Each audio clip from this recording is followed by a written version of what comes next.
안녕하세요. 저는 정희순이라고 합니다. 나이는 올해 60살이죠. 평생을 가정을 지키며 살아왔어요.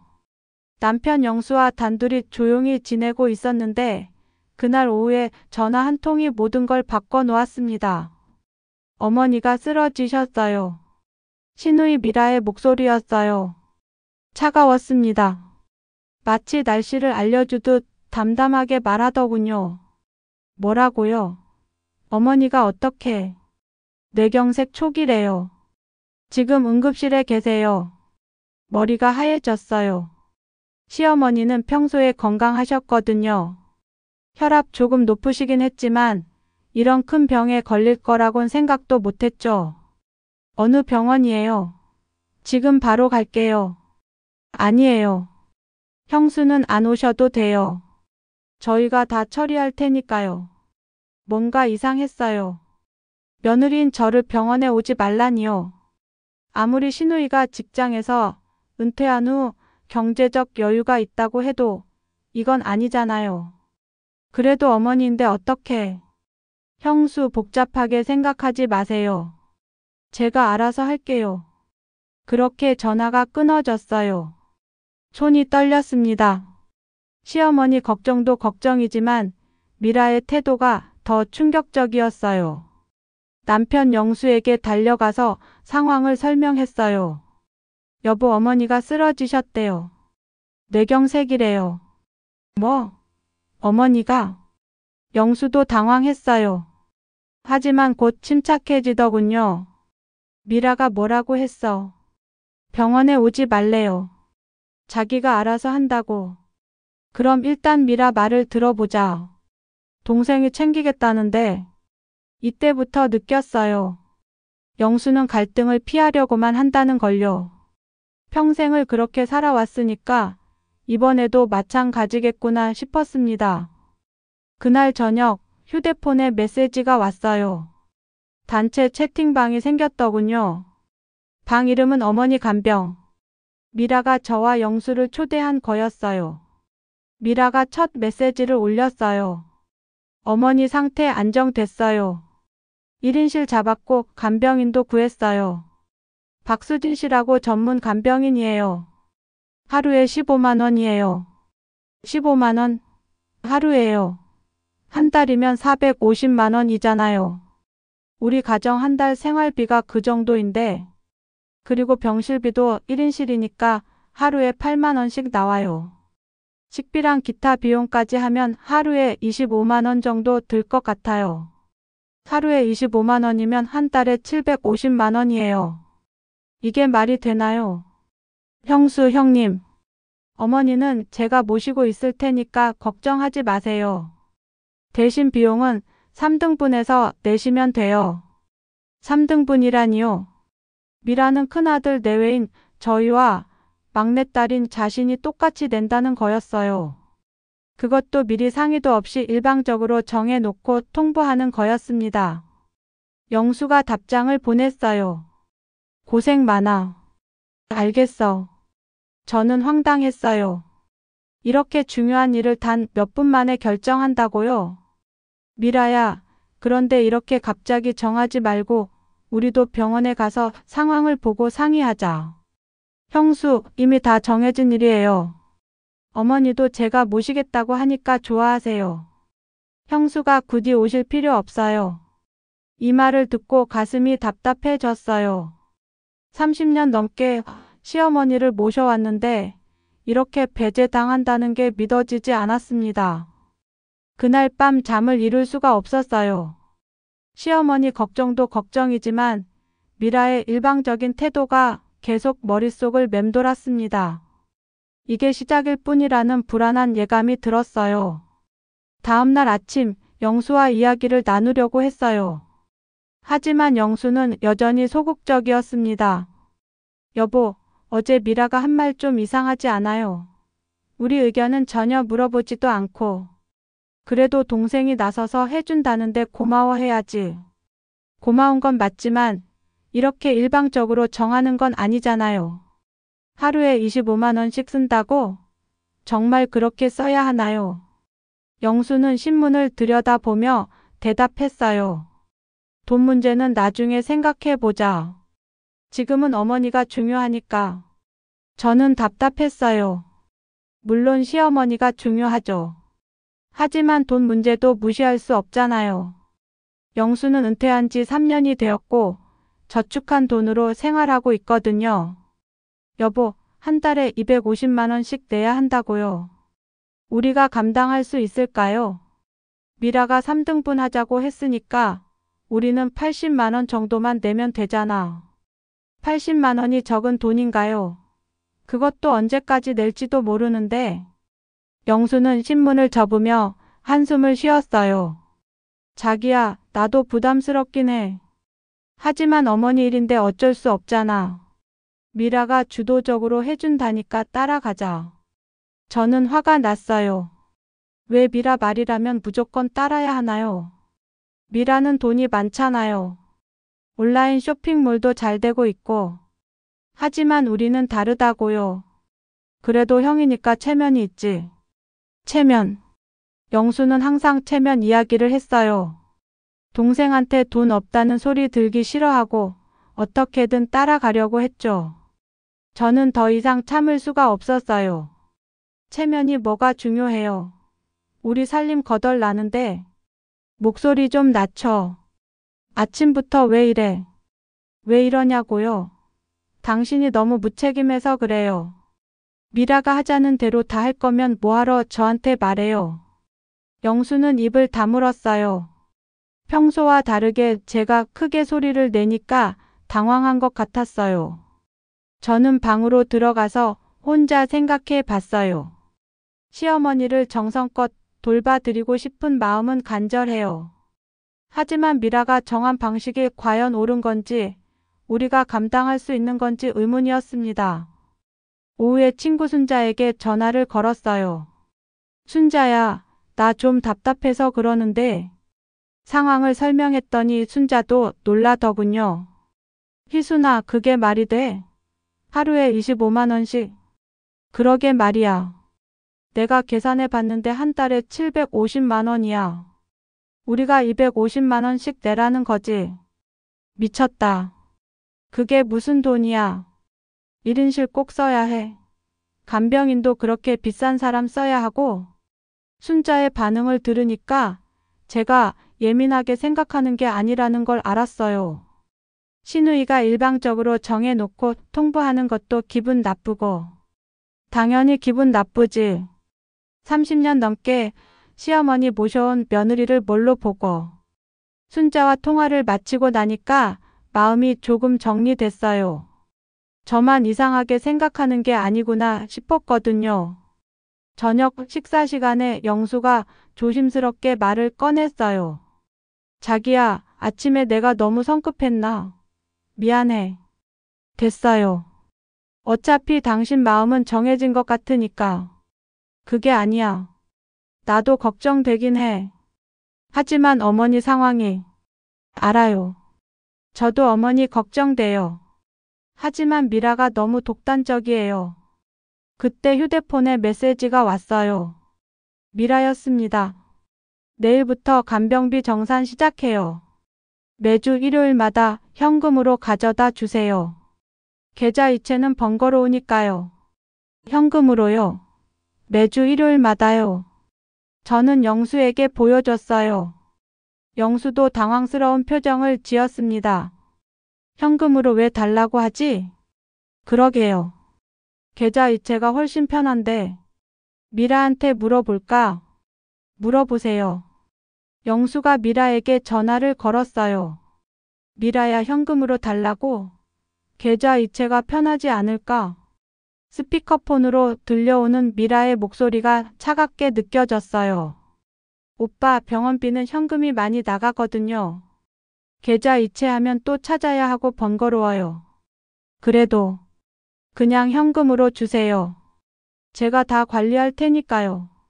전화가 끊어진 후 저와 영수는 서로를 바라봤어요. 뭔가 석연치 않다는 기분이 들었습니다. 일주일이 지나고 첫 번째 정산일이 왔어요. 미라가 요구한 금액은 70만 원이었습니다. 간병비에 병실비, 식비, 기타 비용까지 합쳐서요. 이게 일주일치라고요? 제가 영수에게 물었지만 영수는 그냥 현금을 준비하더군요. 은행에 가서 70만 원을 찾아왔어요. 미라가 정한 약속 장소는 병원 근처 카페였어요. 저희가 먼저 도착해서 기다리고 있는데 미라가 들어왔습니다. 평소보다 화장을 진하게 하고 새 가방을 들고 있었어요. 오빠 형수 안녕하세요. 응, 어머니 상태는 어때? 많이 좋아지셨어요. 의사 선생님도 회복이 빠르다고 하시고 다행이라는 생각이 들었어요. 그런데 미라가 갑자기 심각한 표정을 지었습니다. 그런데 간병인 문제가 좀 있어요. 무슨 문제? 박수진 씨가 너무 성의가 없어요. 어머니 드실 것도 대충 챙기고 말벗도 제대로 안 해드리고. 저는 의아했어요. 하루에 15만 원씩 주는 전문 간병인이 그럴 리가 있나요? 정말요? 그럼 다른 간병인을 구해야 하는 건 아닌가요? 그래서 제가 알아봤는데 더 좋은 간병인이 있어요. 김영일 씨라고 경력이 20년이에요. 그분은 얼마예요? 하루에 18만 원이에요. 18만 원이요? 3만 원이 더 비싸지는 거였어요. 하루에 3만 원이면 한 달에 90만 원이 더 드는 거잖아요. 미라야, 그런데 지금 간병인도 충분히 비싼데. 제가 조심스럽게 말을 꺼냈더니 미라가 날카롭게 쳐다봤어요. 형수, 돈이 문제예요. 어머니가 편안하게 지내시는 게 중요하지 않나요? 가슴이 철렁했어요. 마치 제가 시어머니를 소홀히 한다는 것처럼 들렸거든요. 그런 게 아니라 비용이 부담스러우시면 형수 몫을 제가 더 낼게요. 어머니한테는 최선을 다해야죠. 이 말을 듣고 더 기분이 나빠졌어요. 마치 저를 구박하는 것 같았거든요. 영수가 끼어들었어요. 미라야, 그럼 새로운 간병인으로 바꾸자. 어머니가 편하시면 그게 좋지. 오빠는 역시 어머니를 생각하시네요. 미라가 영수를 칭찬하면서 저를 흘끔 쳐다봤어요. 저만 돈 때문에 난리치는 사람처럼 만드는 거였습니다. 그런데 또 다른 문제가 있어요. 뭔데? 어머니가 식사를 너무 간단하게 하세요. 죽이랑 미음만 드시고 영양이 부족할 것 같아서 특식을 주문하려고 해요. 특식이라니요? 병원 특식이 얼마나 비싼데요? 특식이 얼마나 해요? 하루에 2만 원 정도요. 아침, 점심, 저녁 다 합쳐서요. 하루에 2만 원이면 한 달에 60만 원이에요. 간병비가 18만 원으로 올라가고 특식비까지 더하면 하루에 28만 원이 들어가는 거였어요. 미라야, 이렇게 계속 비용이 늘어나면 형수, 어머니 건강이 회복되면 다 의미 있는 일이에요. 돈은 나중에 벌 수 있지만 건강은 그렇지 않잖아요. 맞는 말이긴 했어요. 하지만 우리 형편을 전혀 고려하지 않는다는 느낌이 들었습니다. 영수가 현금 봉투를 미라에게 건넸어요. 고생 많다. 어머니 잘 부탁해. 걱정 마세요, 오빠. 제가 최선을 다할게요. 카페를 나오면서 저는 영수에게 말했어요. 여보, 이렇게 가다가는 한 달에 100만 원도 모자랄 것 같아요. 그래도 어쩔 수 없잖아. 미라가 어머니를 정성껏 모시고 있는데 정성껏 모시는 건 좋지만 왜 계속 비싼 것만 골라서 해야 해요? 미라 입장에서는 최선을 다하고 싶은 거겠지. 영수는 여전히 미라를 감싸더군요. 저는 답답했어요. 집에 돌아온 후 혼자 계산해 봤어요. 간병비 18만 원에 병실비 8만 원, 특식비 2만 원. 하루에 28만 원이면 한 달에 840만 원이에요. 3등분해도 280만 원씩 내야 하는 거였습니다. 우리 가정에서 한 달에 280만 원을 계속 낼 수 있을까요? 영수 퇴직금이 얼마나 버틸까요?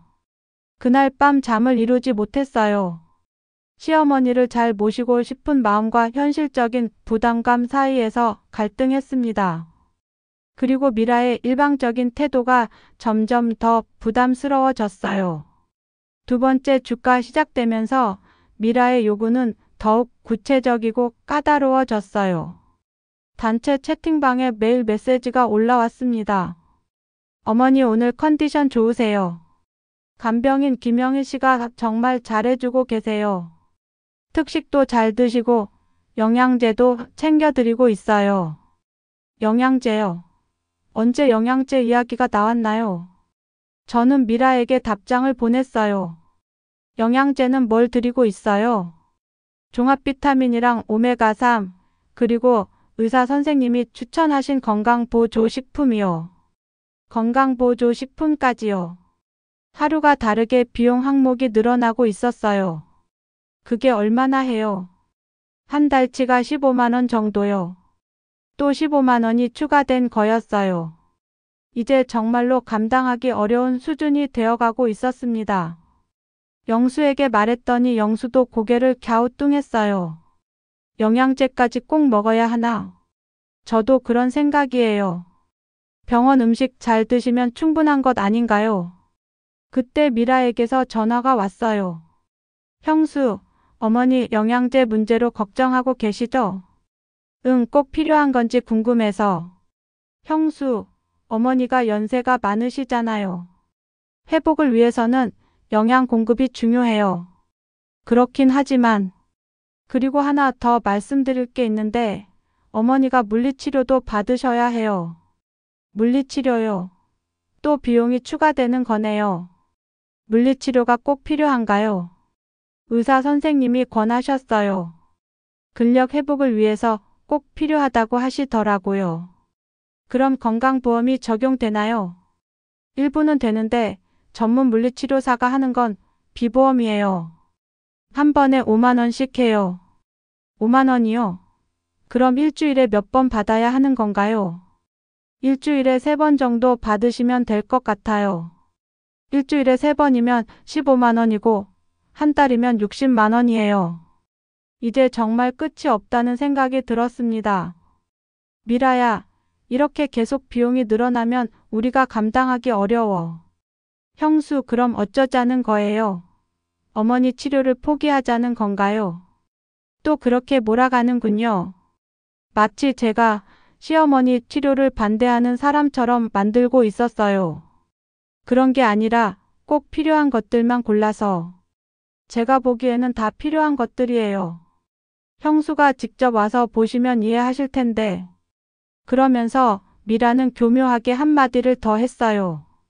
어머니도 형수가 한 번도 안 오신다고 서운해하세요. 가슴이 아팠어요. 시어머니가 정말 그런 말씀을 하셨을까요? 아니면 미라가 저를 자극하려고 하는 말일까요? 그럼 내일 병원에 갈게요. 굳이 오실 필요 없어요.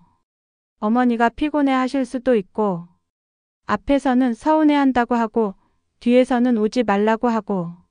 미라의 말이 앞뒤가 안 맞았어요. 저는 결국 영수와 함께 병원에 가기로 했습니다. 미라가 뭐라고 하든 시어머니를 뵈어야겠다고 생각했거든요. 다음 날 오후 병원에 도착했어요. 1인실이라고 하더니 정말로 넓고 좋은 병실이더군요. 하지만 하루에 8만 원씩 내는 걸 생각하니까 마음이 편하지 않았어요. 시어머니는 생각보다 건강해 보이셨어요. 어머니 안녕하세요. 많이 좋아지셨네요. 희순아 왔구나. 미라가 너 바쁘다고 해서. 역시 미라가 뭔가 이야기를 했군요. 아니에요 어머니. 제가 와야죠. 간병인 김영희 씨도 만났어요. 정말로 경험이 많아 보이는 분이었어요. 하지만 하루에 18만 원이 적정한 가격인지는 의문이었습니다. 미라가 병실에 들어왔어요. 형수 오셨네요. 갑자기 오신다고 연락을 해주시지. 어머니 뵙고 싶어서 왔어요. 그런데 어머니가 지금 물리치료 받으실 시간이에요. 정말로 물리치료사가 들어왔어요. 전문 장비를 들고 와서 시어머니 다리 마사지를 해드리더군요. 물리치료가 끝난 후 치료사가 돈을 받았어요. 현금으로 5만 원을 받더군요. 미라가 지갑에서 꺼내서 주는 걸 보니까 정말로 현금 관리를 철저히 하고 있다는 걸 알 수 있었어요. 병원을 나오면서 저는 영수에게 말했어요. 여보, 이렇게 하루하루 현금이 나가는 걸 보니까 실감이 나네요. 응, 생각보다 많이 들어가는구나. 미라가 왜 꼭 현금으로 달라고 하는지 알겠어요. 병원에서 현금 거래가 맞나 봐요. 하지만 뭔가 찜찜한 기분이 들었어요. 모든 걸 미라가 혼자 관리하고 있으니까 정확히 얼마가 어디에 쓰이는지 알기 어려웠거든요. 집에 돌아온 후 미라에게서 메시지가 왔어요. 이번 주 정산입니다. 간병비, 병실비, 특식비, 영양제, 물리치료비까지 해서 85만 원이에요. 85만 원이요? 지난주보다 15만 원이 늘어났네요. 영수증 좀 보여줄 수 있어요? 제가 물었더니 미라가 답장을 보냈어요. 형수, 영수증은 제가 따로 보관하고 있어요. 나중에 정리해서 보여드릴게요. 나중에요. 왜 지금 보여줄 수 없는 건가요? 뭔가 석연치 않았어요. 그럼 언제 보여주실 건가요? 어머니 퇴원하시면 한꺼번에 정산하죠. 지금은 너무 바빠서요. 이상했어요. 영수증 보여주는 게 그렇게 바쁜 일인가요? 복사해서 보내주면 되는 건데. 영수는 여전히 별말이 없었어요. 미라 말이 맞아. 지금은 어머니 치료가 중요하니까. 여보, 그래도 돈이 어떻게 쓰이는지는 알아야 하지 않을까요? 나중에 보면 되지 뭐. 미라가 함부로 쓸 사람은 아니야. 저는 답답했어요. 영수는 왜 이렇게 무관심한 건지. 그날 밤 계산기를 들고 앉았어요. 지금까지 나간 돈이 벌써 155만 원이었어요. 2주 만에요. 이런 식으로 가면 한 달에 300만 원은 좋게 넘을 것 같았습니다. 우리가 감당할 수 있는 한계가 어디까지일까요? 영수 퇴직금으로 1년을 버틸 수 있을까요? 불안한 마음에 잠들기가 어려웠어요. 시어머니는 잘 회복되고 계시는 것 같은데 왜 이렇게 마음이 무거운 걸까요? 미라의 일방적인 태도와 끝없이 늘어나는 비용 때문에 스트레스가 점점 쌓여가고 있었습니다. 그리고 한 가지 더 걱정되는 건 이 모든 게 언제 끝날지 아무도 모른다는 거였어요. 시어머니 회복이 빨라지길 간절히 바라면서도 한편으로는 우리 가정 경제가 무너질까봐 두려웠습니다. 세 번째 주가 되면서 저는 정말 한계에 다다르고 있었어요. 매일 미라에게서 오는 메시지들을 보면 가슴이 답답해졌거든요. 어머니 오늘 컨디션이 좀 안 좋으세요. 혈압이 올라가셨네요. 의사 선생님이 추가 검사를 권하세요. MRI를 한 번 더 찍어보자고 하시는데 MRI요? 또 비용이 나가는 거잖아요. MRI가 꼭 필요한가요? 형수, 어머니 상태 확인을 위해서 필요하대요. 안전이 우선이죠. 저는 더 이상 혼자 감당하기 어렵다고 생각했어요. 그래서 제 친언니 순이에게 전화를 걸었습니다. 언니, 나 정말 힘들어. 상황을 자세히 설명했더니 순이 언니가 깜짝 놀라더군요. 희순아, 그게 정상이야. 3주 만에 벌써 200만 원 넘게 썼다고? 응. 이번 주엔 MRI까지 찍는다니까 더 나갈 것 같아. 미쳤다 정말. 신우이가 완전히 독재자네. 너희 의견은 전혀 안 물어보고? 순이 언니의 반응을 들으니까 제가 예민한 게 아니라는 걸 다시 한번 확인할 수 있었어요. 언니, 나는 어떻게 해야 할까? 일단 영수한테 똑똑히 말해. 이런 식으로 가면 1년도 못 가서 집안이 거덜난다고. 말해도 듣지를 않아. 신우이가 하는 일이니까 따라가자고만 해. 그럼 다른 가족들한테도 알려봐. 시어머니 형제분들 계시잖아. 맞아요. 시어머니에게는 남동생이 한 분 계셨어요.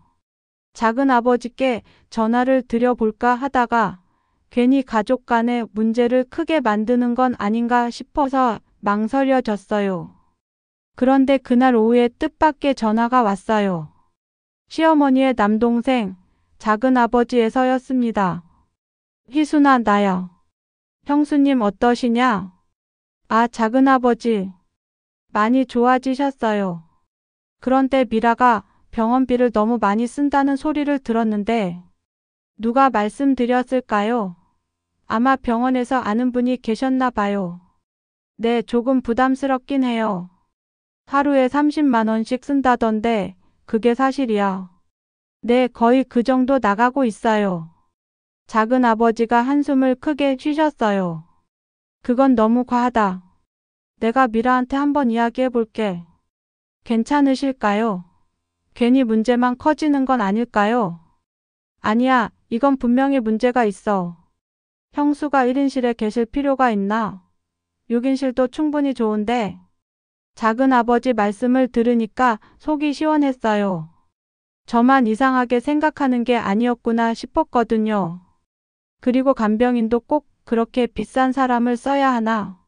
요즘 간병인 시세가 하루에 12만 원 정도인데 12만 원이요. 미라가 구한 간병인은 18만 원이었는데 6만 원이나 차이가 나는 거였어요. 작은아버지 정말요? 그럼 내가 병원 일을 좀 아니까. 미라가 너무 호화스럽게 하고 있어. 작은아버지와 통화를 마친 후 마음이 한결 가벼워졌어요. 제 편에서 말해주실 분이 계시니까 든든했거든요. 저녁에 영수에게 말했어요. 여보, 작은아버지가 전화하셨어요. 미라가 병원비를 너무 많이 쓴다고 하시더라고요. 작은아버지가? 네, 하루에 30만 원씩 쓰는 게 과하다고 하시면서 직접 미라한테 이야기해보겠다고 하셨어요. 영수가 당황스러운 표정을 지었어요. 그럼 가족 간에 문제가 생기는 거 아니야? 이미 문제인데 뭘 더 생겨요? 우리가 감당 못할 정도로 돈이 나가고 있다고요. 그래도 여보, 작은아버지가 간병인 시세도 알아보셨는데 하루에 12만 원이면 충분하대요. 미라가 구한 간병인은 18만 원이에요. 그래? 그렇게 차이가 나? 네, 6만 원씩 더 주고 있는 거예요. 한 달이면 180만 원이나 더 드는 거라고요. 이때 영수도 조금씩 현실을 깨닫기 시작하는 것 같았어요. 그날 밤 미라에게서 전화가 왔어요. 목소리가 평소보다 날카로웠습니다. 형수, 작은아버지가 저한테 전화하셨는데요. 네? 병원비 문제로 뭔가 이야기하셨나요? 마음이 철렁했어요. 벌써 작은아버지가 미라에게 연락하셨나 봐요. 저는 특별히 작은아버지가 걱정하셔서. 형수가 작은아버지한테 뭔가 말씀드린 거죠? 미라의 목소리가 차갑게 변했어요. 그런 게 아니라 작은아버지가 먼저 물어보셔서. 형수, 저는 어머니를 위해서 최선을 다하고 있어요. 그런데 뒤에서 이런 식으로 이야기하시면 기분이 좋지 않아요. 뒤에서 이야기했다고요? 저는 그냥 걱정되는 마음을 털어놓았을 뿐인데. 미라야, 오해하지 마. 나는 그냥 앞으로는 이런 일 없도록 해주세요. 어머니 치료에 집중할 수 있게요. 전화가 끊어졌어요. 가슴이 두근거렸습니다. 미라가 화를 내니까 괜히 제가 잘못한 것 같은 기분이 들었어요. 영수도 그 전화를 들었는지 걱정스러운 표정을 지었어요. 미라가 화났구나.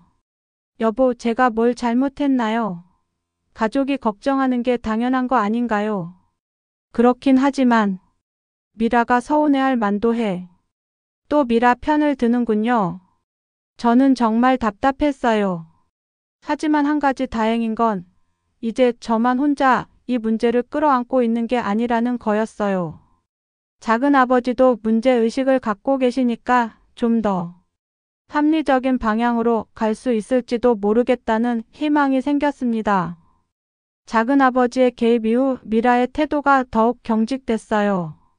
단체 채팅방에 올리는 메시지도 예전보다 짧아지고 업무적으로 변했습니다. 이번 주 정산 90만 원입니다. MRI 검사비 포함입니다. 예전처럼 어머니 상태에 대한 자세한 설명은 없어졌어요. 그냥 돈 달라는 통보만 하는 거였습니다. 저는 이번엔 좀 더 신중하게 접근하기로 했어요. 작은아버지 말씀을 듣고 나니까 제가 너무 소극적이었다는 생각이 들었거든요. 미라야, 이번 주 항목별로 설명 좀 해줄 수 있어요? 무슨 항목요? 간병비, 병실비, 검사비 이런 것들 말이에요. 그냥 총액만 알면 되는 거 아닌가요? 아니에요. 우리도 어디에 얼마씩 쓰이는지 알고 싶어요. 미라가 한참 후에 답장을 보냈어요. 간병비 18만 원 곱하기 7일, 병실비 8만 원 곱하기 7일, 특식비 2만 원 곱하기 7일, MRI 검사비 15만 원, 영양제 3만 원, 물리치료비 15만 원입니다. 계산해 보니까 정확히 90만 원이 나왔어요. 하지만 뭔가 석연치 않았어요. 영양제가 일주일에 3만 원씩 들어가요. 한 달치를 미리 샀으니까 일주일분으로 나눈 거예요. 그럼 영수증 좀 보여주세요. 형수, 왜 자꾸 영수증을 보려고 하세요? 저를 믿지 못하시는 건가요? 또 그런 식으로 몰아가는군요. 하지만 이번엔 물러서지 않기로 했어요. 믿고 안 믿고의 문제가 아니라 가계부 정리를 해야 하니까요. 가계부요? 네, 이렇게 큰 돈이 나가는데 기록을 안 할 수는 없잖아요. 영수가 옆에서 깜짝 놀라더군요. 제가 이렇게 적극적으로 나서는 걸 처음 보는 거였거든요. 자기야, 괜히 복잡하게 하지 말고. 여보, 이건 복잡한 게 아니라 당연한 거예요. 우리 돈이 어디에 쓰이는지 알 권리가 있어요. 그날 저녁 작은아버지에게서 전화가 왔어요. 희순아, 미라한테 이야기해 봤는데 좀 완고하더라. 그러셨어요. 간병인 비용부터 줄여보자고 했는데 지금 간병인이 너무 좋아서 바꿀 수 없다고 하네. 정말 바꿀 수 없는 건가요? 그런 법은 없지. 환자나 보호자가 원하면 언제든 바꿀 수 있어. 내가 다른 간병인도 알아봤는데 하루 12만 원의 경력 좋은 분들 많아. 6만 원씩 절약할 수 있다는 얘기였어요. 한 달이면 180만 원이나 되는 큰 돈이었습니다. 작은아버지, 그럼 어떻게 하면 될까요? 내가 직접 병원에 가서 미라하고 이야기해 볼게. 이건 정말 과해. 작은아버지가 나서 주신다니까 마음이 든든했어요. 다음날 작은아버지가 병원에 가셨다고 연락이 왔어요. 미라와 직접 만나서 이야기하셨다고 하더군요. 희순아, 미라를 만나서 이야기해 봤는데 어떠셨어요? 일단 병실은 6인실로 옮기기로 했어. 1인실은 정말 불필요해. 정말요? 그리고 간병인도 바꾸기로 했어. 내가 아는 분 소개해줬거든. 얼마예요? 하루에 12만 원. 경력도 15년 되고 정말 좋은 분이야. 하루에 6만 원씩 절약되는 거였어요. 게다가 병실비도 1인실에서 6인실로 바뀌면 하루에 5만 원 정도 절약될 거였고요. 와, 하루에 11만 원씩 절약되는 거네요. 그럼 한 달이면 330만 원 절약이야. 이게 정상이지. 저는 정말 시원했어요. 드디어 합리적인 방향으로 가고 있구나 싶었거든요. 하지만 미라의 반응은 예상보다 격렬했어요. 단체 채팅방에 긴 메시지를 올렸습니다. 작은아버지가 오셔서 이런저런 이야기를 하시는데 저는 이해할 수 없어요. 어머니를 위해서 최선을 다하고 있는데 왜 자꾸 간섭하시는지. 1인실에서 6인실로 옮기라고 하시는데 어머니가 편찮으신 상황에서 시끄러운 6인실이 좋을까요? 간병인도 바꾸라고 하시는데 지금 김영희 씨가 얼마나 잘해주시는데. 미라가 감정적으로 나오니까 영수가 또 흔들리기 시작했어요. 자기야, 미라 말도 일리가 있네. 어머니가 편찮으신데. 여보, 하루에 11만 원씩 절약되는 거예요. 한 달이면 330만 원이라고요. 돈도 중요하지만 어머니 편의도.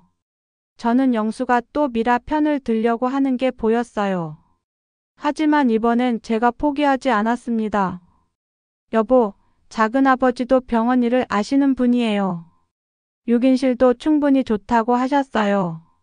그리고 간병인도 경력 15년 된 분이라고 하셨어요. 더 저렴하다고 해서 나쁜 건 아니에요. 영수도 할 말이 없어졌어요. 작은아버지가 직접 확인해보고 말씀하신 건데 더 이상 반대할 이유가 없었거든요. 미라에게 답장을 보냈어요. 미라야, 작은아버지 말씀이 맞는 것 같아. 너무 과하게 쓸 필요는 없을 것 같은데. 형수도 그렇게 생각하세요. 응, 우리 형편도 고려해야지. 미라가 한참 후에 답장을 보냈어요. 알겠어요. 하지만 나중에 어머니한테 무슨 일이 생기면 책임지실 수 있으세요. 이 말을 보고 기분이 나빴어요. 마치 저희가 시어머니를 제대로 돌보지 않는다는 식으로 말하는 거였거든요. 하지만 저는 더 이상 물러서지 않았어요. 이제 시작일 뿐이었습니다. 작은아버지의 개입으로 병실과 간병인이 바뀌고 나서 미라의 태도가 180도 달라졌어요. 예전보다 훨씬 예민하고 까칠해졌습니다. 새로운 간병인 이순자 씨가 오신 첫날, 미라가 병원에 나타났어요. 평소보다 일찍 와서 이것저것 간섭하기 시작했습니다. 이순자 씨, 어머니 식사는 몇 시에 드리세요?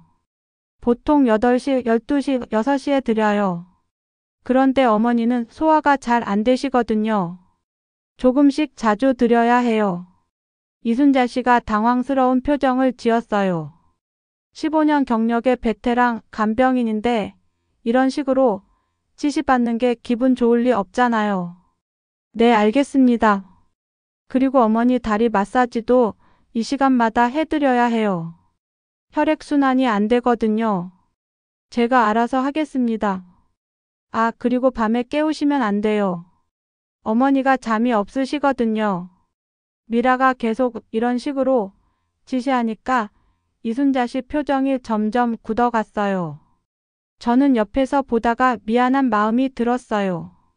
미라야, 이순자 씨가 경력이 많으시니까 알아서 잘하실 거야. 형수는 몰라요. 간병인마다 스타일이 다르거든요. 그러면서 미라가 이순자 씨를 향해 또 말했어요. 김영희 씨는 정말 세심하게 해주셨거든요.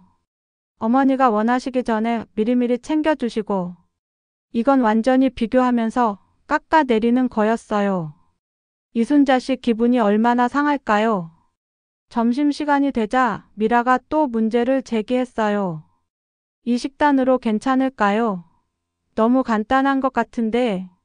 병원에서 나온 일반식이었어요. 미역국에 흰밥, 나물 반찬 몇 가지. 평범한 병원 식사였습니다. 어머니가 특식 드셔야 하는 거 아닌가요? 이순자 씨가 대답했어요. 의사 선생님이 일반식으로도 충분하다고 하셨어요. 의사가 뭘 알아요? 환자 영양 상태는 간병인이 더 잘 아는 거예요. 이 말을 듣고 저는 어이가 없었어요. 의사보다 간병인이 더 잘 안다고요? 미라야, 의사 선생님 말씀을 들어야 하는 거 아닐까? 형수, 의사들은 진료만 보고 가잖아요. 실제로 환자 옆에서 지켜보는 건 간병인이에요. 틀린 말은 아니었지만 의사 판단을 무시하는 건 아니라고 생각했어요. 오후에는 더 심각한 일이 벌어졌어요. 미라가 물리치료사와 실랑이를 벌인 거예요. 물리치료사가 와서 시어머니 다리 운동을 도와드리고 있는데 미라가 갑자기 끼어들었어요. 너무 세게 하시는 거 아닌가요? 아니에요. 이 정도는 괜찮습니다. 어머니가 아파하시는 것 같은데요. 시어머니는 별로 아파하시는 것 같지 않았어요. 오히려 운동하시는 게 좋다고 하셨거든요. 환자분이 괜찮다고 하시는데요. 제가 보기엔 힘들어 하시는 것 같아요. 좀 더 부드럽게 해주세요. 물리치료사가 짜증스러운 표정을 지었어요. 전문가인 자신의 판단을 계속 의심받으니까 기분이 나쁠 수밖에요. 그럼 오늘은 여기서 마칠게요. 물리치료가 절반도 안 끝났는데 그만두고 가버렸어요. 미라 때문에 물리치료사 기분을 상하게 한 거였습니다. 미라는 그것도 모르고 만족스러워했어요. 역시 제가 말해야 하네요. 저 사람 너무 거칠어요. 저는 정말 화가 났어요. 미라야, 전문가가 하는 일에 왜 자꾸 간섭해? 간섭이 아니라 어머니를 생각해서 하는 말이에요. 어머니도 괜찮다고 하셨잖아. 형수는 진짜 모르시네요. 환자들은 아프다고 표현 안 하는 경우가 많아요. 뭐든지 자기가 더 잘 안다는 식이었어요. 의사보다, 물리치료사보다, 심지어 환자인 시어머니보다도 미라가 더 잘 안다는 거였습니다. 저녁 무렵에는 간병인 이순자 씨와 갈등이 절정에 달했어요. 이순자 씨가 시어머니 저녁 식사를 도와드리고 있는데 미라가 또 지적을 했어요. 숟가락 사용법을 가르쳐 드려야 해요. 어머니가 힘이 없으시거든요. 제가 도와드리고 있습니다. 아니에요. 그렇게 하시면 안 돼요. 어머니가 스스로 하실 수 있도록 옆에서 지켜봐야 해요. 환자분 상태에 따라 도움을 드리는 게 맞습니다. 이순자 씨는 경험이 부족하신 것 같네요. 이 말을 듣고 이순자 씨 얼굴이 빨갛게 달아올랐어요. 죄송하지만 저는 15년 경력입니다. 경력이 길다고 다 잘하는 건 아니에요. 완전히 무시하는 말이었어요. 저는 더 이상 참을 수 없었습니다. 미라야, 그만해. 이순자 씨한테 너무 심하잖아. 형수, 저는 어머니를 위해서. 어머니를 위한다면서 왜 모든 사람과 갈등을 일으켜? 물리치료사도 기분 상해서 갔고 이제 간병인까지 그러면 어떡해? 미라가 깜짝 놀란 표정을 지었어요. 제가 이렇게 큰 소리로 말하는 걸 처음 봤거든요. 형수가 왜 저한테 화를 내세요? 화낼 만하니까 내지. 당신이 너무 과해. 병실이 조용해졌어요. 시어머니도 놀라신 표정이셨고 이순자 씨도 당황스러워 하셨어요. 미라가 눈물을 글썽이면서 말했어요. 저는 정말 어머니를 위해서 하는 건데 형수가 이렇게 나오시니까 너무 서러워요. 또 피해자 코스프레를 하는군요. 하지만 이번엔 제가 물러서지 않았어요. 어머니를 위한다면서 왜 모든 사람을 힘들게 해? 이게 정말 어머니를 위하는 거야? 그날 집에 돌아온 후 영수가 걱정스럽게 물었어요. 자기야, 오늘 미라랑 많이 싸웠다며? 싸운 게 아니라 미라가 너무 심해서 말한 거예요. 그래도 병실에서 큰 소리 내는 건. 여보, 당신도 봤잖아요. 미라가 얼마나 심하게 구는지. 영수도 할 말이 없었어요. 오늘 미라의 행동은 정말 과했거든요. 하지만 저는 알고 있었어요. 이게 끝이 아니라는 걸요. 미라가 이렇게 쉽게 물러설 사람이 아니라는 걸 30년 넘게 지켜봐 왔거든요. 미라와 크게 싸운 다음 날 저는 기분이 무거웠어요. 혹시 제가 너무 심하게 했나 싶어서 후회도 되고 또 미라가 어떤 식으로 보복할지 걱정도 됐거든요. 오전에 친구 순자에게서 전화가 왔어요. 희순아, 어제 미라랑 싸웠다며? 소문 들었어. 벌써 소문이 났어. 미라가 동네 사람들한테 이야기하고 다니더라. 형수가 자기를 구박한다고. 역시 미라답네요. 자기가 잘못한 건 빼놓고 저만 나쁜 사람으로 만들고 있었어요. 순자야, 나 정말 억울해. 미라가 얼마나 심하게 굴었는데. 나도 들었어.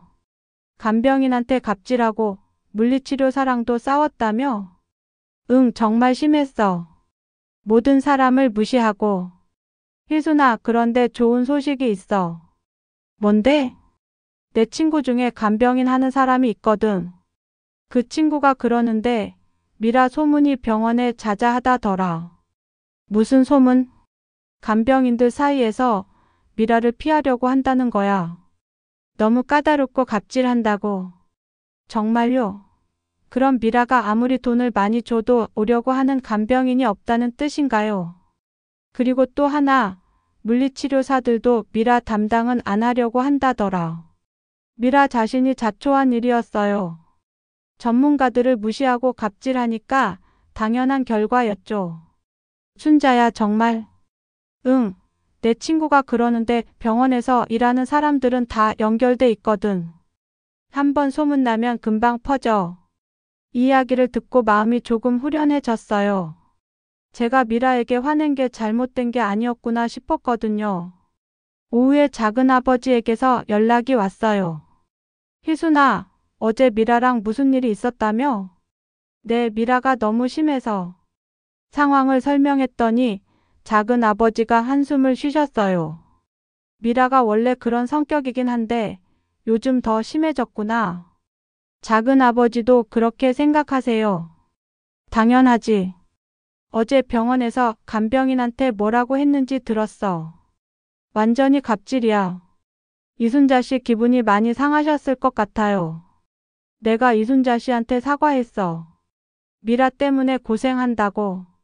작은아버지가 직접 사과까지 하셨다니 미라가 얼마나 심하게 했는지 알 수 있었어요. 그런데 희순아, 좋은 소식이 있어. 네? 내가 병원 원무과에 아는 사람이 있거든. 그 사람이 그러는데 미라가 영수증 조작하고 있을 가능성이 높다더라. 네? 영수증을 조작한다고요? 응, 병원비는 카드 결제하면 할인도 받고 포인트도 쌓이거든. 그런데 굳이 현금으로 하는 게 이상하다는 거야. 그러고 보니 미라가 처음부터 현금으로 달라고 했던 게 이상했어요. 그럼 어떻게 조작하는 건가요? 예를 들어서 실제로는 10만 원 썼는데 영수증을 조작해서 15만 원으로 만드는 거지. 그럼 5만 원이 미라 주머니로 들어가는 거야. 설마 그럴까요? 요즘 기술이 좋아서 영수증 조작하는 게 어렵지 않아. 특히 현금 영수증은 더 쉽고. 충격이었어요. 미라가 정말 그런 일을 할까요? 작은아버지, 그럼 어떻게 확인해 볼 수 있어요? 다음번에 정산할 때 영수증 원본을 요구해봐. 그리고 병원에 직접 확인해 보면 돼. 미라가 줄까요? 안 주면 의심스러운 거지. 정당하게 쓴 돈이면 왜 영수증을 못 보여주겠어? 작은아버지 말씀이 맞았어요. 영수증 보여달라는 게 그렇게 어려운 요구인가요? 저녁에 영수에게 이야기를 했어요. 여보, 작은아버지가 그러시는데 미라가 영수증을 조작할 수도 있대요. 설마 그럴까? 왜 설마예요? 처음부터 현금으로 달라고 했잖아요. 그것도 이상하고. 그래도 미라가 그렇게까지. 영수는 여전히 미라를 의심하기 싫어했어요. 하지만 저는 확인해 봐야겠다고 생각했습니다. 여보, 다음번 정산할 때 영수증 원본 달라고 해봐요. 그럼 미라가 기분 나빠할 텐데. 기분 나빠하면 뭐 어때요? 우리 돈인데 어디에 쓰이는지 알 권리가 있잖아요. 그날 밤 미라에게서 메시지가 왔어요. 이번 주 정산입니다. 65만 원이에요. 65만 원이요? 지난주보다 25만 원이나 줄었네요. 병실과 간병인을 바꾼 효과가 나타난 거였어요. 저는 답장을 보냈어요.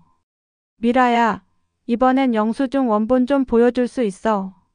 왜 갑자기 영수증을 보려고 하세요? 가계부 정리하려고 그래.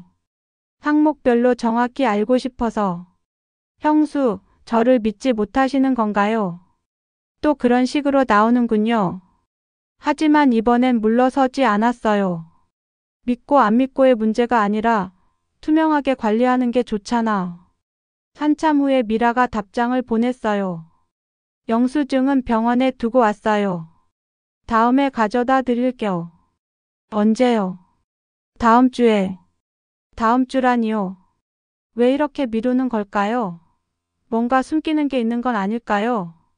미라야, 영수증 사진이라도 찍어서 보내줄 수 있어. 형수 왜 자꾸 그러세요? 제가 돈을 횡령한다고 생각하시는 건가요? 횡령이라는 단어를 미라가 먼저 꺼내는 게 의심스러웠어요. 그런 게 아니라 그냥 확인하고 싶은 거야. 알겠어요.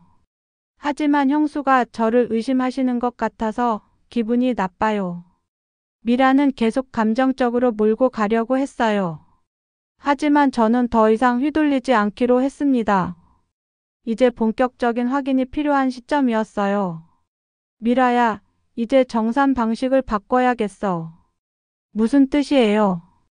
앞으로는 병원비는 우리가 직접 내고 간병비만 따로 정산하자. 미라 얼굴이 일그러졌어요. 왜 갑자기 그러세요? 투명하게 관리하려고. 그게 서로한테 좋을 것 같아서. 형수가 저를 완전히 믿지 못하시는군요. 믿고 안 믿고의 문제가 아니라 정확하게 하려는 거야. 미라가 화가 나서 나가버렸어요. 하지만 저는 더 이상 물러설 생각이 없었습니다.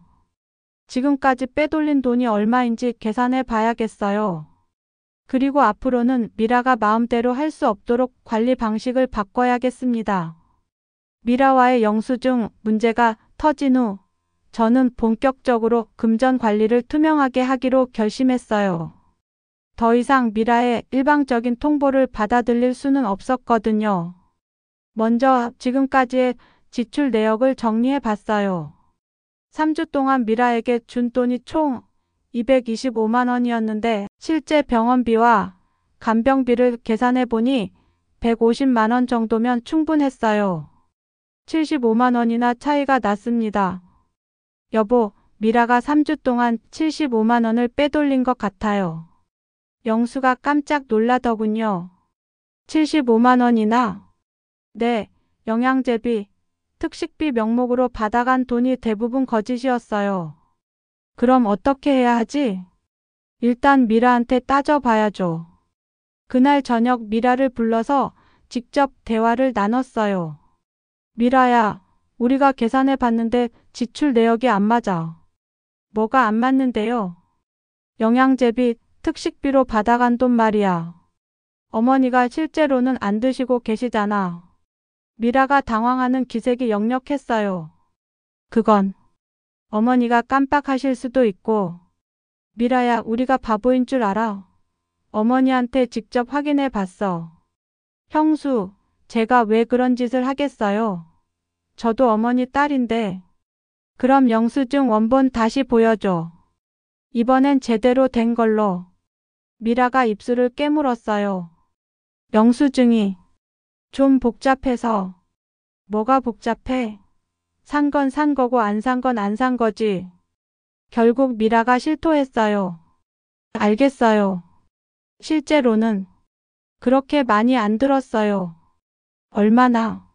한 달에 50만 원 정도? 50만 원이요? 그럼 매달 25만 원씩 빼돌린 거네요. 왜 그런 짓을 했어? 저도 돈이 필요했거든요. 쇼핑몰 운영비도 들고. 그럼 우리한테 솔직하게 말하지 왜 속였어? 말하면 안 내주실 것 같아서. 영수가 화를 냈어요. 미라야, 이건 사기야, 사기. 어떻게 형수를 속일 수가 있어? 오빠, 저도 어쩔 수 없었어요. 어쩔 수 없긴 뭐가 어쩔 수 없어. 당장 빼돌린 돈 돌려줘. 미라가 눈물을 흘렸어요. 지금 당장은 어려워요. 돈을 다 써버려서. 다 써버렸다고요? 그럼 언제 돌려줄 건가요? 그럼 언제 갚을 건데? 한 달 후에. 아니면 2달 후에. 이것도 믿을 수 없었어요. 지금까지 거짓말만 해왔는데 어떻게 믿어요? 미라야, 앞으로는 모든 비용을 우리가 직접 관리할 거야. 네? 병원비는 우리가 직접 내고 간병비도 이순자 씨한테 직접 줄 거야. 그럼 제가 뭘 해요? 어머니 간병만 하면 돼. 돈 관리는 이제 우리가 할 테니까. 미라가 반발했어요. 그럼 제가 무능한 사람 같잖아요. 지금까지 한 집 보면 돈 관리는 못하는 게 맞아. 영수도 동조했어요. 미라야, 이번 일로 신뢰가 깨졌어. 앞으로는 투명하게 하자. 미라가 화를 내며 일어났어요. 좋아요. 그럼 저는 이제 안 할게요. 어머니 간병도 형수가 알아서 하세요. 미라야, 그게 무슨 말이야? 제가 이렇게 고생하고 있는데 의심만 받으니까 할 맛이 안 나요. 미라가 나가 버렸어요. 하지만 저는 후회하지 않았어요. 이제라도 진실을 밝혀낸 게 다행이었거든요. 영수가 걱정스럽게 말했어요. 미라가 정말 안 할까? 안 하면 우리가 하면 되죠. 원래 우리가 해야 할 일이에요. 그래도 미라가 도와줬는데 도와준 게 아니라 우리 돈으로 장사한 거예요. 그날 밤 작은 아버지에게 전화를 드려서 상황을 설명했어요. 역시 그럴 줄 알았어. 미라가 돈에 대해서는 원래 그래. 앞으로 어떻게 해야 할까요? 희순이가 직접 관리하는 게 맞아. 미라한테 맡겨두면 또 문제 생겨. 작은 아버지도 그렇게 생각하세요. 당연하지. 이번 기회에 확실하게 정리하는 게 좋아. 작은 아버지의 지지를 받으니까 마음이 든든했어요. 다음 날부터 저는 직접 병원 관리에 나섰어요. 병원비는 제가 직접 내고 간병인 이순자 씨한테도 직접 돈을 드렸습니다. 이순자 씨, 앞으로는 제가 직접 간병비 드릴게요. 네, 알겠습니다.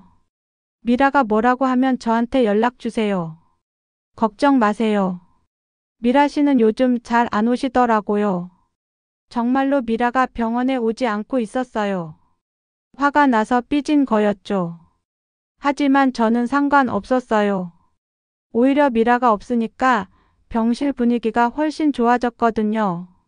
이순자 씨도 편애하시고 물리치료사도 다시 와서 치료해 주시고 시어머니께서 말씀하셨어요. 희순아, 요즘 병실이 조용해서 좋구나. 네, 어머니. 편히 쉬세요. 미라가 왜 안 와? 바쁘신가 봐요.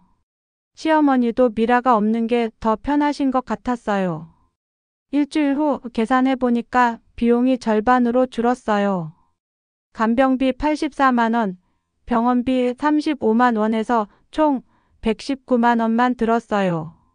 미라가 관리할 때보다 50만 원이나 절약된 거였습니다. 여보, 우리가 직접 하니까 훨씬 저렴하네요. 그러게. 미라가 얼마나 바가지 씌웠는지 알겠어. 앞으로는 계속 우리가 관리하는 게 나을 것 같아요. 영수도 이제 완전히 동의했어요. 미라에 대한 환상이 깨진 거죠. 미라가 병원에 나타나지 않은 지 일주일이 지났을 때 뜻밖의 일이 벌어졌어요. 시어머니께서 저를 따로 불러서 이야기를 하신 거였어요. 희순아, 잠깐 앉아보렴. 네, 어머니.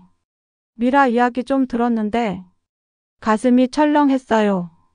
미라가 시어머니께 뭔가 다른 이야기를 했나 싶었거든요. 무슨 이야기요? 돈 문제 말이야. 미라가 잘못했구나. 시어머니께서 다 알고 계셨어요. 어머니, 미라가 뭐라고 했나요? 아무 말 안 했어. 하지만 이순자 씨한테 들었지. 영양제도 안 먹고 특식도 안 먹는다고 했더니 미라가 거짓말한 거 알겠더라.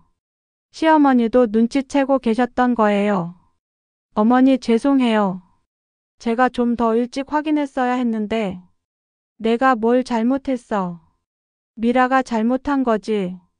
시어머니가 제 손을 잡으시며 말씀하셨어요. 희순아, 그동안 고생 많았어. 30년 넘게 우리 집 며느리 노릇하느라. 아니에요, 어머니. 미라는 어릴 때부터 그랬어. 뭐든지 자기 마음대로 하려고 하고. 돈 문제로는 한두 번 사고 친 게 아니야. 시어머니께서 미라의 과거 이야기를 해주셨어요.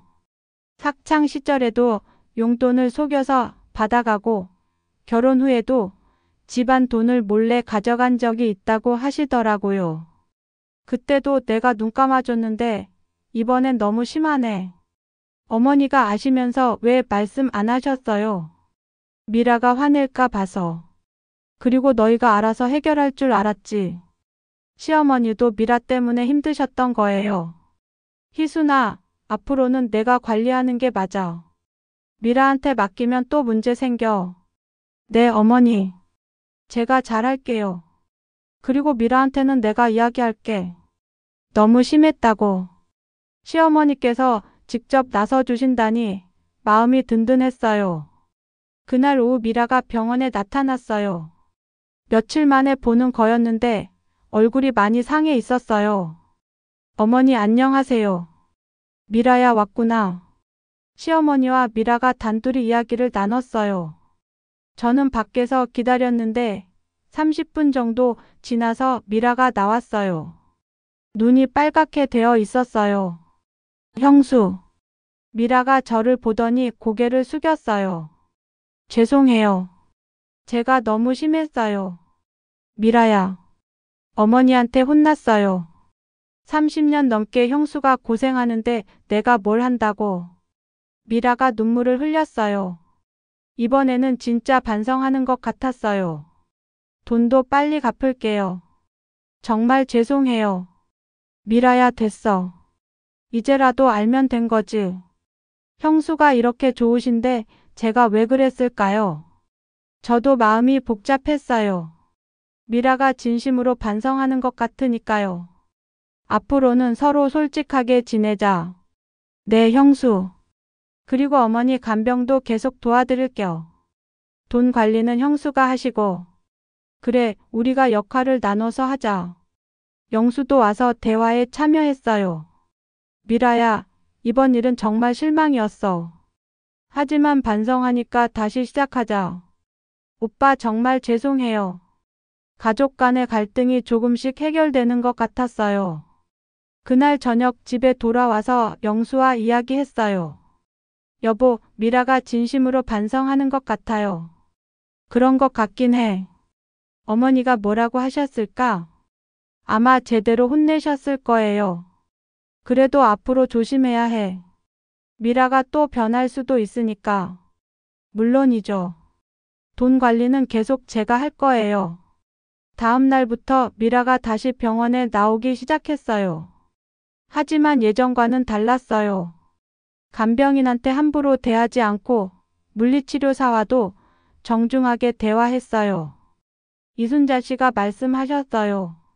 미라 씨가 많이 달라지셨네요.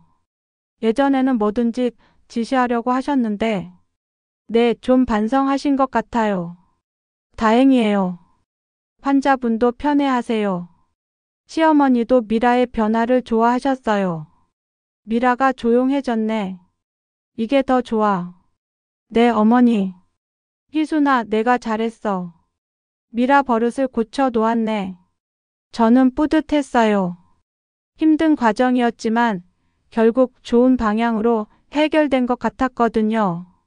하지만 여전히 경계심은 늦추지 않았어요. 사람이 하루아침에 변하는 건 아니니까요.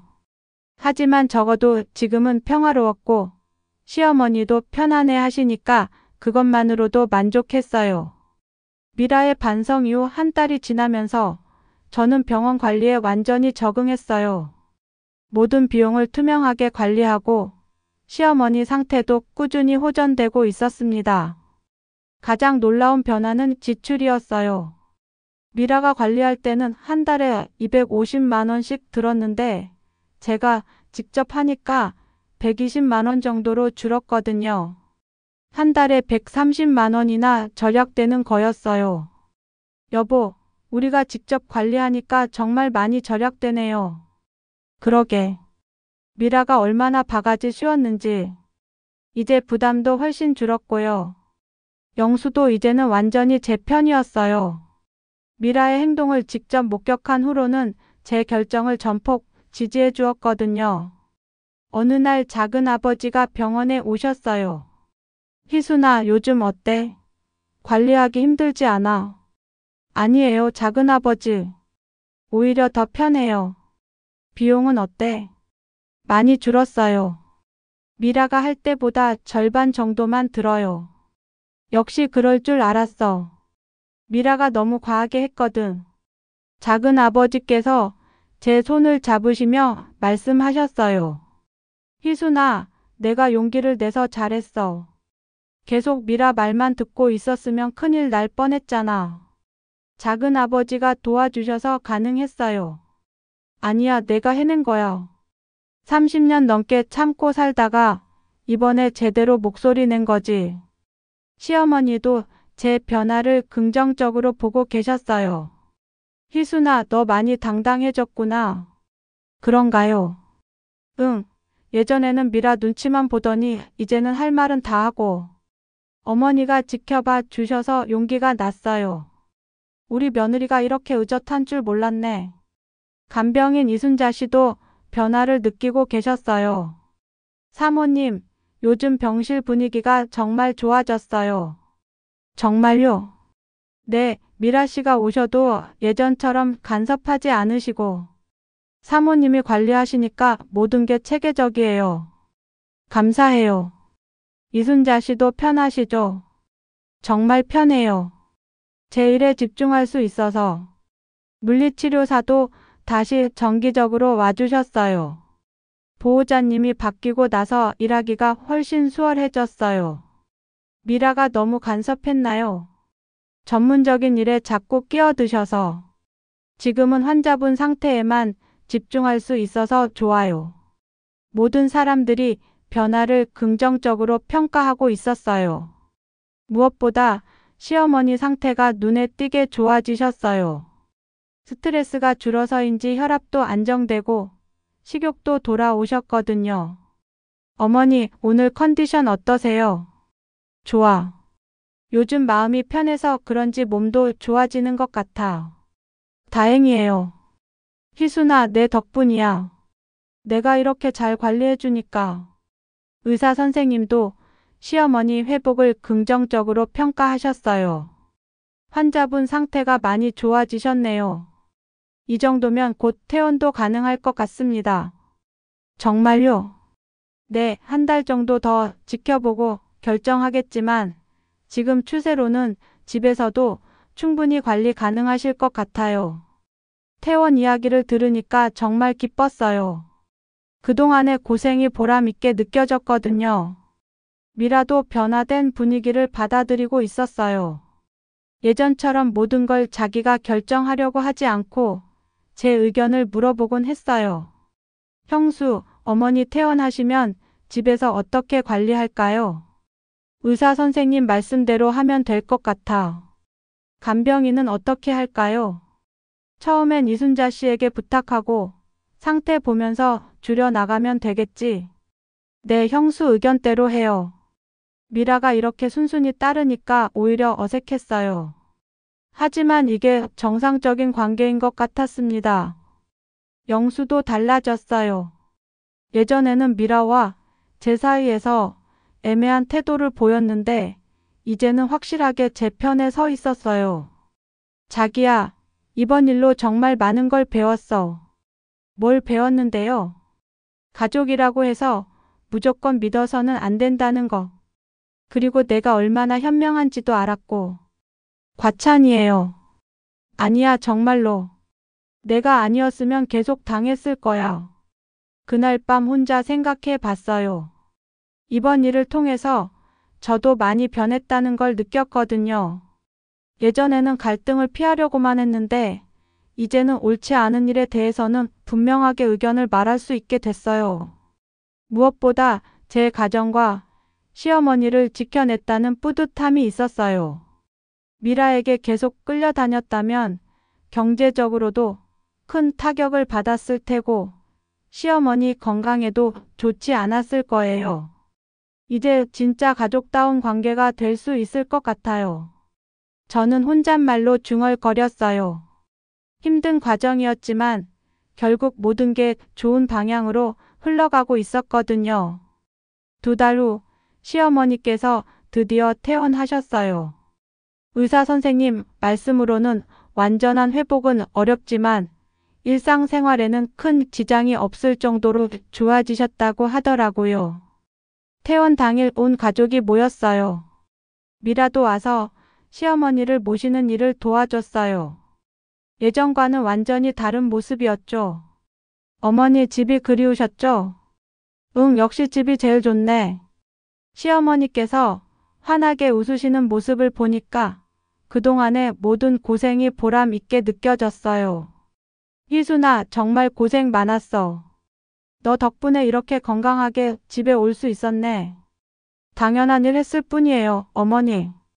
아니야, 내가 아니었으면 큰일 날 뻔했어. 시어머니께서 제 손을 꼭 잡으시며 말씀하셨어요.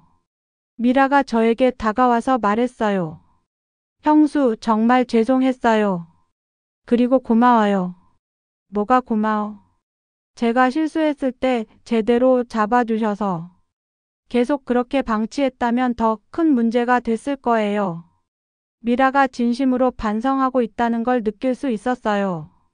미라야, 이제 다 지난 일이야. 앞으로 잘하면 돼. 네, 형수.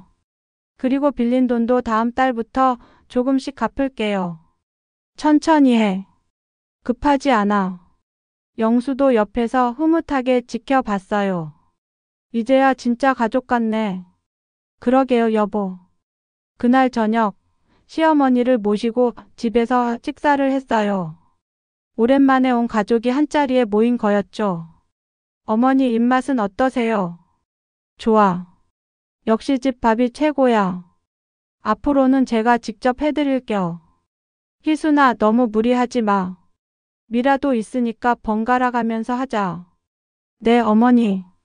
식사 후에 가족들이 함께 이야기를 나눴어요. 이번 일을 겪으면서 많은 걸 배웠어요. 제가 먼저 말문을 열었습니다. 뭘 배웠는데? 영수가 물었어요. 가족이라고 해서 무조건 참고 넘어가면 안 된다는 거. 그리고 잘못된 건 잘못됐다고 말해야 한다는 거요. 형수 말이 맞아요. 미라도 동의했어요. 저도 반성 많이 했어요. 제가 너무 독단적이었고 형수를 무시한 것 같아서. 그래도 이제 알았으니까 됐어. 앞으로는 뭔가 결정할 때 서로 상의하고 투명하게 하자. 영수도 이번 일로 많이 깨달은 게 있는 것 같았어요. 나도 반성해. 갈등을 피하려고만 했는데 때로는 분명하게 입장을 밝혀야 하는구나. 시어머니께서 흐뭇하게 우리를 바라보셨어요. 이제야 진짜 한 가족이 된 것 같네. 솔직하게 이야기하니까 더 좋아. 6개월 후 저는 그때를 되돌아보며 일기를 쓰고 있었어요. 시어머니 간병을 계기로 우리 가족이 많이 변했다. 미라는 예전처럼 독단적이지 않고 영수는 갈등 상황에서도 분명한 태도를 보인다. 그리고 나 자신도 할 말은 하는 사람이 되었다. 실제로 미라는 약속대로 빌린 돈을 조금씩 갚고 있었어요. 매달 20만 원씩 입금해주고 있었거든요. 형수, 이번 달뿐이에요. 고마워, 미라야. 제가 빚진 게 돈만이 아니에요. 형수한테 정말 많이 배웠어요. 무슨 소리야? 솔직하게 사는 법이요. 예전에는 뭔가 숨기고 속이는 게 당연하다고 생각했는데 미라의 변화는 정말 놀라웠어요. 온라인 쇼핑몰도 더 투명하게 운영하고 있다고 하더라고요. 시어머니는 집에서 건강하게 지내고 계셨어요.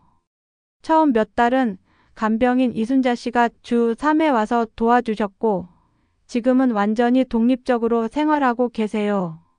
어머니, 오늘 컨디션 어떠세요? 좋아. 병원에 있을 때보다 훨씬 좋아. 다행이에요. 희순아, 내가 그때 용기 내서 정말 다행이었어. 계속 미라 말만 들었으면 어떻게 됐을까? 이제 다 지난 일이에요. 아니야. 그때 내가 변하지 않았으면 우리 가족이 망가졌을 거야. 저는 이번 일을 통해서 많은 것을 얻었어요. 무엇보다 제 자신에 대한 확신이었죠. 30년 넘게 갈등을 피하며 살았지만 때로는 맞서는 것도 필요하다는 걸 배웠거든요.